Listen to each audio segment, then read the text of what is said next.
Hello' everyone আপোনালোক সকলোকে স্বাগতম জনাইছোঁ আসাম জিকে ইউটিউব চেনেলৰ আন এটা নতুন ভিডিঅ'লৈ। আজিৰ এই ভিডিঅ'টোত আমি APSC গ্ৰেড 4 লগতে অসমৰ যিকোনো ধৰণৰ কম্পিটিটিভ এক্সামৰ বাবে প্ৰয়োজনীয় হোৱাকৈ কেইটামান অতি গুৰুত্বপূৰ্ণ কুৱেশ্যন আনচাৰ লৈ আহিছোঁ। গতিকে ভিডিঅ'টো স্কিপ নকৰি সম্পূৰ্ণলৈকে চাব আৰু আপোনালোকে কিমানটা কুৱেশ্যন শুদ্ধ কৰিব পাৰিছে কমেণ্ট বক্সত জনাব। তেনেহ'লে বলকচোন আজিৰ এই ভিডিঅ'টো আৰম্ভ কৰোঁ। আজিৰ আমাৰ ফাৰ্ষ্ট কুৱেশ্যনটো সুধিছে কামাখ্যা মন্দিৰ অসমৰ কোনখন পাহাৰত অৱস্থিত? কামাখ্যা মন্দিৰ কোনখন পাহাৰত অৱস্থিত সুধিছে। ইয়াৰ ৰাইট এনচাৰটো হৈছে অপশ্যন এ নীলাচল পাহাৰ। কামাখ্যা মন্দিৰ নীলাচল পাহাৰত অৱস্থিত। নেক্সট কুৱেশ্যন উমানন্দ মন্দিৰ অসমৰ কোনখন পাহাৰত অৱস্থিত? উমানন্দ মন্দিৰ কোনখন পাহাৰত অৱস্থিত সুধিছে। ইয়াৰ ৰাইট এনচাৰ হৈছে অপশ্যন চি বচমাচল পাহাৰ। উমানন্দ মন্দিৰ অসমৰ বচমাচল পাহাৰত অৱস্থিত। নেক্সট কুৱেশ্যনটো সুধিছে অসমৰ লোকসভাৰ আসনৰ সংখ্যা কিমানখন? অসমৰ লোকসভাৰ আসনৰ সংখ্যা কিমানখন সুধিছে। এই প্ৰশ্নৰ ৰাইট এনচাৰটো হৈছে অপশ্যন বি 14খন। অসমৰ লোকসভাৰ আসনৰ সংখ্যা হৈছে 14খন। নেক্সট কুৱেশ্যনটো সুধিছে উত্তৰ পূব বিদ্যুৎ উৎপাদন পৰিষদৰ মুখ্য কাৰ্যালয় ক'ত অৱস্থিত? উত্তৰ পূব বিদ্যুৎ পৰিষদৰ মুখ্য কাৰ্যালয় ক'ত অৱস্থিত সুধিছে। এই প্ৰশ্নৰ ৰাইট এনচাৰটো হৈছে অপশ্যন চি উমৰাংচু। উত্তৰ পূব বিদ্যুৎ উৎপাদন পৰিষদৰ মুখ্য কাৰ্যালয় উমৰাংচুত অৱস্থিত। নেক্সট কুৱেশ্যনটো সুধিছে ভাৰতত স্থাপন কৰা প্ৰথম বেংকটোৰ নাম কি আছিল? ভাৰতত স্থাপন কৰা প্ৰথম বেংকটোৰ নাম কি আছিল সুধিছে। এই প্ৰশ্নৰ ৰাইট এনচাৰটো হৈছে option B bank of Hindustan. ভাৰতত স্থাপন কৰা প্ৰথম বেংকটোৰ নাম আছিল বেংক অফ হিন্দুস্তান। নেক্সট কুৱেশ্যনটো সুধিছে দাদা চাহেব ফাল্কে বঁটা কেতিয়াৰ পৰা প্ৰদান কৰা হৈছিল? দাদা চাহেব ফাল্কে বঁটা কেতিয়াৰ পৰা প্ৰদান কৰা হৈছিল সুধিছে। এই প্ৰশ্নৰ ৰাইট এনচাৰটো হৈছে অপশ্যন এ 1969 চনৰ পৰা। দাদা চাহেব ফাল্কে বঁটা 1969 চনৰ পৰা প্ৰদান কৰা হৈছিল। নেক্সট কুৱেশ্যনটো সুধিছে দাদা চাহেব ফাল্কে বঁটা লাভ কৰা প্ৰথমগৰাকী অসমীয়া কোন আছিল?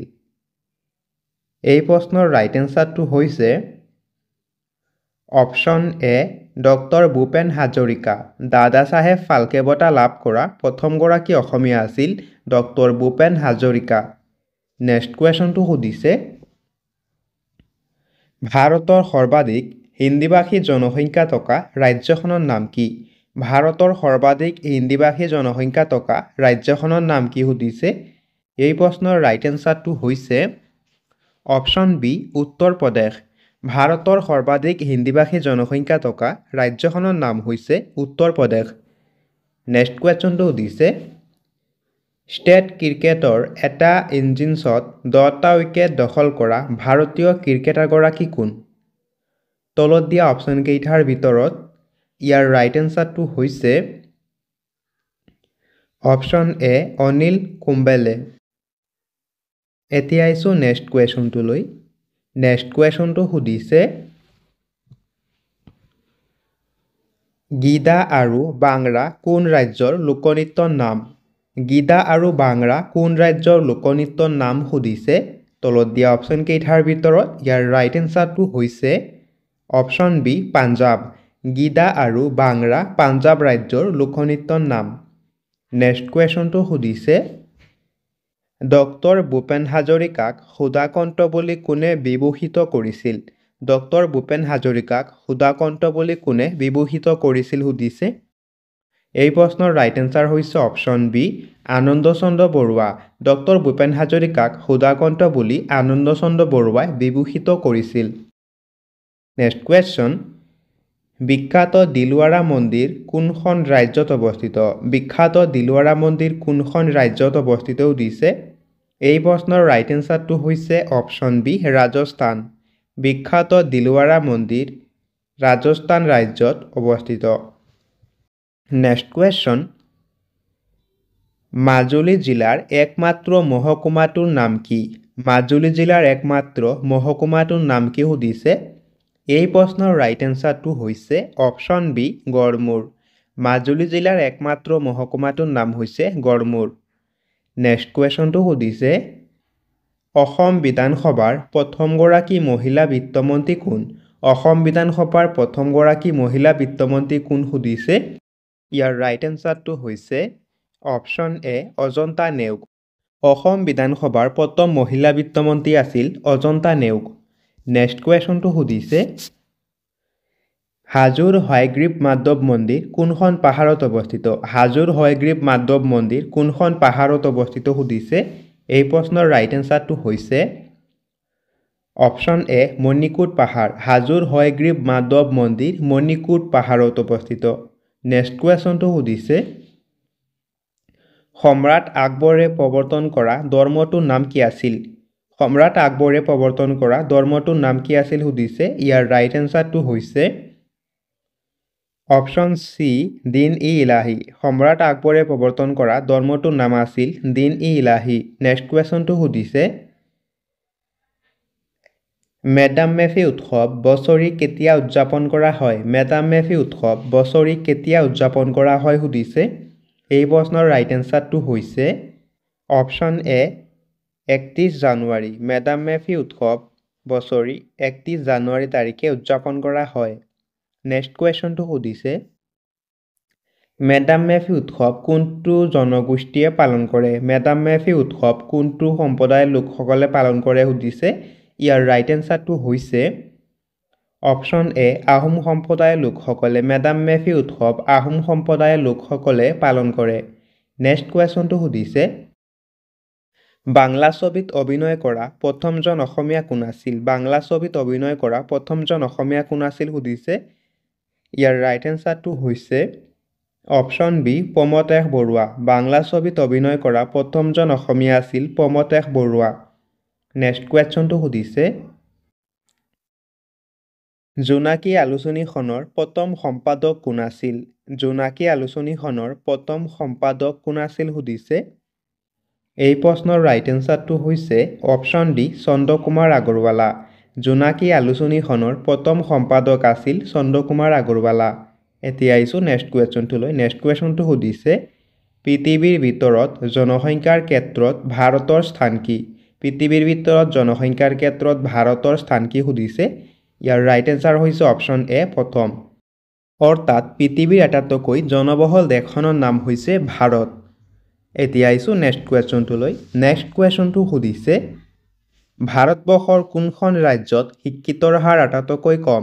ভাৰতৰ কোনখন ৰাজ্যত সাক্ষৰতাৰ হাৰ আটাইতকৈ কম সুধিছে। ইয়াৰ ৰাইট এনচাৰটো হৈছে অপশ্যন বি বিহাৰ।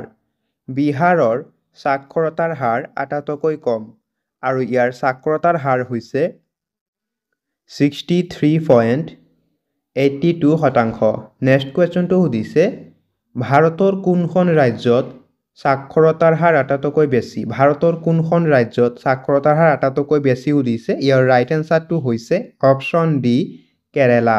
ভাৰতৰ কেৰালা ৰাজ্যৰ শিক্ষিতৰ হাৰ আটাইতকৈ বেছি আৰু ইয়াৰ শিক্ষিতৰ হাৰ হৈছে 93.91%। নেক্সট কুৱেশ্যনটো সুধিছে মহাত্মা গান্ধীয়ে কিমানবাৰ অসমলৈ আহিছিল? মহাত্মা গান্ধী কিমানবাৰ অসমলৈ আহিছিল সুধিছে। ইয়াৰ ৰাইট এনচাৰটো হৈছে অপশ্যন ডি 4 বাৰ। মহাত্মা গান্ধী 4 বাৰ অসমলৈ আহিছিল। নেক্সট কুৱেশ্যনটো সুধিছে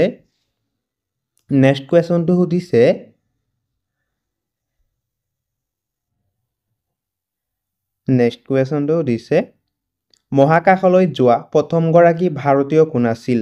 মহাকাশলৈ যোৱা প্ৰথমজন ভাৰতীয় কোন আছিল সুধিছে। এই প্ৰশ্নৰ ৰাইট এনচাৰটো হৈছে অপশ্যন চি ৰাকেশ শৰ্মা। মহাকাশলৈ যোৱা প্ৰথম ভাৰতীয় আছিল ৰাকেশ শৰ্মা। নেক্সট কুৱেশ্যনটো সুধিছে কোন চনত ৰাকেশ শৰ্মা প্ৰথমবাৰ মহাকাশলৈ যাত্ৰা আৰম্ভ কৰিছিল? কোন চনত ৰাকেশ শৰ্মা প্ৰথমবাৰ মহাকাশলৈ যাত্ৰা আৰম্ভ কৰিছিল সুধিছে। ইয়াৰ ৰাইট এনচাৰ হৈছে অপশ্যন চি 1984 চনত। 1984 চনত ৰাকেশ শৰ্মাই প্ৰথমবাৰ মহাকাশলৈ যাত্ৰা আৰম্ভ কৰিছিল। নেক্সট কুৱেশ্যনটো সুধিছে মহাকাশলৈ যোৱা প্ৰথমগৰাকী ভাৰতীয় মহিলা কোন আছিল? মহাকাশলৈ যোৱা প্ৰথমগৰাকী ভাৰতীয় মহিলা কোন আছিল সুধিছে। ইয়াৰ ৰাইট এনচাৰটো হৈছে option B Kalpana Chawla.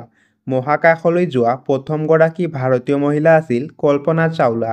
Next কুৱেশ্যনটো সুধিছে কোন চনত কল্পনা চাওলাই প্ৰথমবাৰ মহাকাশলৈ যাত্ৰা আৰম্ভ কৰিছিল? কোন চনত কল্পনা চাওলাই প্ৰথমবাৰ মহাকাশলৈ যাত্ৰা আৰম্ভ কৰিছিল সুধিছে। ইয়াৰ ৰাইট এনচাৰটো হৈছে অপশ্যন চি 1997 চনত। 1997 চনত কল্পনা চাওলাই প্ৰথমবাৰ মহাকাশলৈ যাত্ৰা আৰম্ভ কৰিছিল।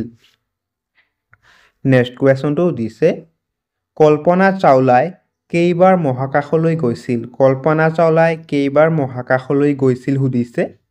ইয়াৰ ৰাইট এনচাৰটো হৈছে অপশ্যন বি দুবাৰ। কল্পনা চাওলা দুবাৰ মহাকাশলৈ গৈছিল। নেক্সট কুৱেশ্যনটো সুধিছে কল্পনা চাওলাই দ্বিতীয়বাৰ কেতিয়া মহাকাশলৈ গৈছিল? কল্পনা চাওলা দ্বিতীয়বাৰ কেতিয়া মহাকাশলৈ গৈছিল সুধিছে। ইয়াৰ ৰাইট এনচাৰ হৈছে অপশ্যন ডি 2003 চনত। কল্পনা চাওলা দ্বিতীয়বাৰ 2003 চনত মহাকাশলৈ গৈছিল। নেক্সট কুৱেশ্যনটো সুধিছে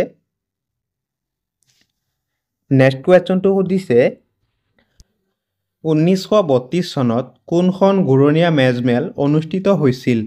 1932 চনত কোনখন ঘূৰণীয়া মেজমেল অনুষ্ঠিত হৈছিল সুধিছে। এই প্ৰশ্নৰ ৰাইট এনচাৰ হৈছে অপশ্যন চি তৃতীয়। 1932 চনত তৃতীয়খন ঘূৰণীয়া মেজমেল অনুষ্ঠিত হৈছিল। নেক্সট কুৱেশ্যন অসমত সবাতোকৈ কম দিন শাসন কৰা মুখ্যমন্ত্ৰীগৰাকী কোন আছিল? অসমত সবাতোকৈ কম দিন শাসন কৰা মুখ্যমন্ত্ৰীগৰাকী কোন আছিল সুধিছে। এই প্ৰশ্নৰ ৰাইট এনচাৰ হৈছে অপশ্যন চি ভূমিধৰ বৰ্মন। অসমত সবাতোকৈ কম দিন শাসন কৰা মুখ্যমন্ত্ৰীগৰাকী আছিল ভূমিধৰ বৰ্মন। নেক্সট কুৱেশ্যনটো সুধিছে মহাকাশত অৱস্থান কৰা প্ৰথমজন মানৱ কোন আছিল? মহাকাশত অৱস্থান কৰা প্ৰথমজন মানৱ কোন আছিল সুধিছে। এই প্ৰশ্নৰ ৰাইট এনচাৰটো হৈছে অপশ্যন চি ইউৰি গাগাৰিন। মহাকাশত অৱস্থান কৰা প্ৰথমজন মানৱ আছিল ইউৰি গাগাৰিন। নেক্সট কুৱেশ্যনটো সুধিছে কোন চনত ইউৰি গাগাৰিনে মহাকাশত অৱস্থান কৰিছিল? কোন চনত ইউৰি গাগাৰিনে মহাকাশত অৱস্থান কৰিছিল সুধিছে। এই প্ৰশ্নৰ ৰাইট এনচাৰটো হৈছে অপশ্যন ডি 1961 চনত। 1961 চনত ইউৰি গাগাৰিনে মহাকাশত অৱস্থান কৰিছিল। নেক্সট কুৱেশ্যনটো সুধিছে শ্বহীদ কুশল কোঁৱৰৰ জন্মস্থান ক'ত? শ্বহীদ কুশল কোঁৱৰৰ জন্মস্থান ক'ত সুধিছে। এই প্ৰশ্নৰ ৰাইট এনচাৰ হৈছে অপশ্যন বি গোলাঘাট। শ্বহীদ কুশল কোঁৱৰৰ জন্মস্থান গোলাঘাটত। নেক্সট কুৱেশ্যনটো সুধিছে লিঅ'নেল মেছি কোনখন দেশৰ এজন ফুটবল খেলুৱৈ? লিঅ'নেল মেছি কোনখন দেশৰ এজন ফুটবল খেলুৱৈ সুধিছে। এই প্ৰশ্নৰ ৰাইট এনচাৰ হৈছে option C Argentina. Lionel Messi Argentina দেশৰ এজন ফুটবল খেলুৱৈ। নেক্সট কুৱেশ্যন এদিনীয়া বিশ্বকাপ ক্ৰিকেট প্ৰথমে কেতিয়া অনুষ্ঠিত হৈছিল? এদিনীয়া বিশ্বকাপ ক্ৰিকেট প্ৰথমে কেতিয়া অনুষ্ঠিত হৈছিল সুধিছে। ইয়াৰ ৰাইট এনচাৰ হৈছে অপশ্যন এ 1975 চনত। 1975 চনত প্ৰথম এদিনীয়া বিশ্বকাপ ক্ৰিকেট অনুষ্ঠিত হৈছিল। নেক্সট কুৱেশ্যনটো সুধিছে ভাৰতৰ ক্ৰিকেট দলৰ প্ৰথম অধিনায়ক কোন আছিল? ভাৰতৰ ক্ৰিকেট দলৰ প্ৰথম অধিনায়ক কোন আছিল সুধিছে।